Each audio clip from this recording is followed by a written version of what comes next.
తెలంగాణ ఉద్యమ అమరవీరుడు యాదిరెడ్డి కుటుంబానికి BRS working president KTR నిరంతరం అండగా నిలుస్తూ తమ మానవీయతను చాటుకున్నారు. ఇటీవల యాదిరెడ్డి తమ్ముడి కుమార్తె భవిష్యకు శస్త్రచికిత్స అవసరం కాగా కేటీఆర్ చొరవతో సర్జరీ విజయవంతంగా పూర్తయింది. కోలుకున్న చిన్నారితో పాటు కుటుంబ సభ్యులు నందినగర్లోని కేటీఆర్ నివాసంలో ఆయన్ను కలిసి హృదయపూర్వక కృతజ్ఞతలు తెలిపారు. గత నెల మొయినాబాద్ మండలం పెద్దమంగళారం గ్రామంలో అమరవీరుడు యాదిరెడ్డి కుటుంబాన్ని కేటీఆర్ పరామర్శించారు. ఆ సమయంలోనే చిన్నారి భవిష్య ఆరోగ్య సమస్యను తెలుసుకున్న కేటీఆర్ ఆందోళన చెందొద్దని కుటుంబానికి ధైర్యం చెప్పారు.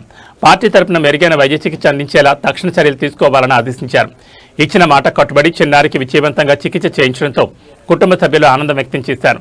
నందినగర్ నివాసంలో చిన్నారి భవిష్యత్తు ఆప్యాయంగా మాట్లాడిన కేటీఆర్ ఆమె ఆరోగ్యాన్ని అడిగి తెలుసుకుని బాగా చదువుకోవాలని దీవించారు. ఈ కార్యక్రమంలో మాజీ మంత్రి ఎమ్మెల్యే సబితా ఇంద్రారెడ్డి కూడా పాల్గొన్నారు. క్లిష్ట సమయంలో తమ కుటుంబానికి భరోసానిచ్చిన కేటీఆర్ కు అమరవీరుడు యాదిరెడ్డి కుటుంబం ప్రత్యేక ధన్యవాదాలు తెలిపింది.